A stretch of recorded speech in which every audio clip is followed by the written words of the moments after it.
decision to start a business is exciting. You have a great new strategy, a new idea, or a new product.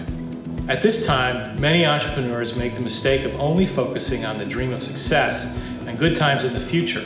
However, smart business people will also consider potential challenges and have frank discussions with their business partners about how to address them ahead of time. Whether you are forming a corporation or a limited liability company, most of the questions about how to manage through rough periods are the same. The biggest issue is control. Many business decisions are made based on ownership percentage, but the subset of decisions that have to be unanimous should be negotiated. Decisions like this include approval to add new members or shareholders to the company, or when the company should cease doing business. What if two partners each own exactly half of the business? How do you resolve an impasse? You might negotiate that each partner has control in a specific area. In some cases, entering into arbitration or dispute resolution may be appropriate. There's also an option called a push-pull provision, where one owner could make an offer to buy out the other owner. The partner receiving the offer can either accept it or buy out the offeror for the same terms.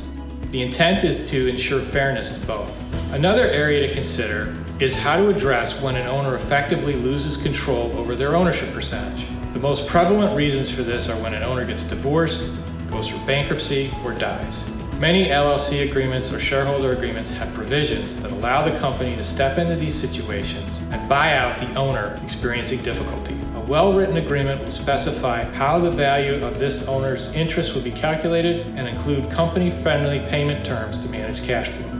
What if an owner wants to sell their interest in the business? If you address the situation ahead of time, the other owners may want a right of first refusal of the interest for sale.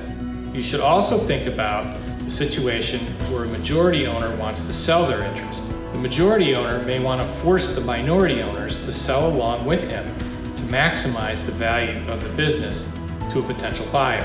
These are called drag-along rights. Conversely, the minority owners may want a potential buyer to purchase their interest along with the majority share. These are called tag-along rights. The important thing is that this should be discussed ahead of time and included in the written ownership documents. I hope that these examples will give you some things to think about when forming your company. Please remember that spending some time with counsel at this stage may help alleviate some potentially contentious issues and allow you to focus on growing the value of your business. Thank you.